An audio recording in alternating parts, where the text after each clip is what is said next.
Bem-vindo ao Clube dos 545, que a graça e a paz do Senhor alcancem a sua vida. E hoje a nossa meditação é no capítulo 25 do livro de Levítico. Vamos falar sobre um novo começo. Quantos aí precisam de um novo começo? De uma segunda chance? Quantos precisam fazer aquilo que fizeram, de modo novo? Então vamos receber essa palavra hoje. O verso-chave é o verso 11 de Levítico 25, que diz assim: 50º ano será jubileu para vocês. Não semeiem o campo, não colham o que nascer por si mesmo, nem colham as uvas das vinhas não podadas. Duas celebrações agora são somadas às 7 celebrações do capítulo 23.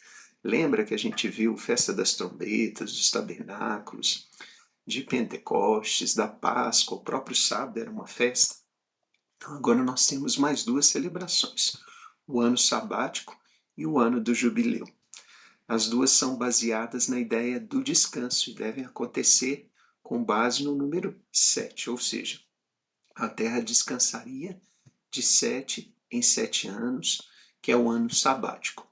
E haveria liberdade de pessoas e dívidas no ano 49, depois de 49 anos, que é o 7 vezes 7. Deus deseja que seu povo não apenas seja santo no privado, mas santo também na vida pública.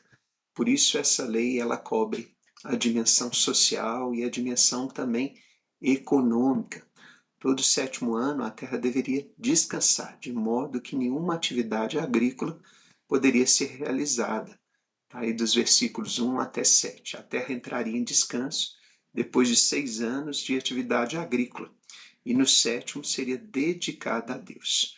E o povo também se dedicaria neste tempo ao descanso, lembrando assim que Deus é quem provê, é quem nos dá a terra para o desfrute, e não nos dá a terra para um acúmulo desenfreado e egoísta. No 50º ano, a trombeta soaria no dia da expiação, anunciando assim o ano do jubileu. A palavra hebraica jubileu é Yovel e está relacionada a um termo que significa carneiro ou chifre de carneiro, aonde era feito, ali o shofar para realmente ser usado como trombeta. Neste período, quem tivesse vendido a sua terra recuperaria ela. E quem tivesse se vendido para pagar uma dívida seria liberto, recuperaria sua liberdade. Está nos versos 8 a 12. A terra descansaria por 2 anos consecutivos no ano sabático, o 49º ano e também no ano do jubileu, o 50º ano. E quem era escravo, não descansaria só esses 2 anos, seria liberto, voltaria para sua casa. A ideia por trás do ano do jubileu é permitir que não haja acúmulo de terras na mão de uma só família ou de um grupo familiar. Ela também fala de usar os recursos de maneira consciente e desfrutar aquilo que o Senhor nos dá. O jubileu é um antegosto do céu, ou seja, algo que a gente já começa a viver aqui na terra, mas que a gente vai viver para sempre lá no céu, onde haverá segurança plena, onde teremos total alegria, liberdade, onde haverá festa, todos os dias. Tanto o ano sabático como o ano do jubileu reforçam também a ideia da mordomia. E o que é a palavra mordomia? Ela vem de administrar, ela vem de economia, ou seja, é lidar bem com as pessoas e com as coisas ao nosso redor.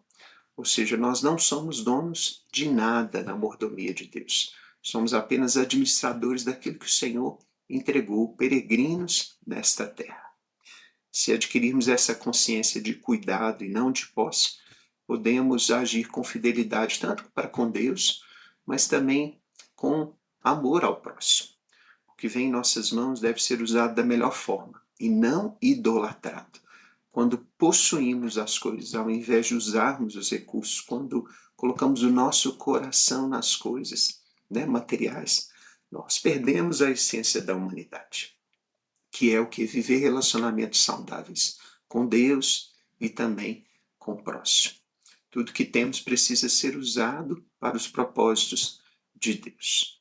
Tanto o ano do jubileu e o ano sabático tratam também de esperança e justiça. Todos os que um dia tiveram que vender ou foram comprados aguardavam este momento que seriam libertos e teriam as suas dívidas zeradas. Os comentaristas dizem que quando Jesus, ele disse aquela expressão, chegou o ano aceitável do Senhor.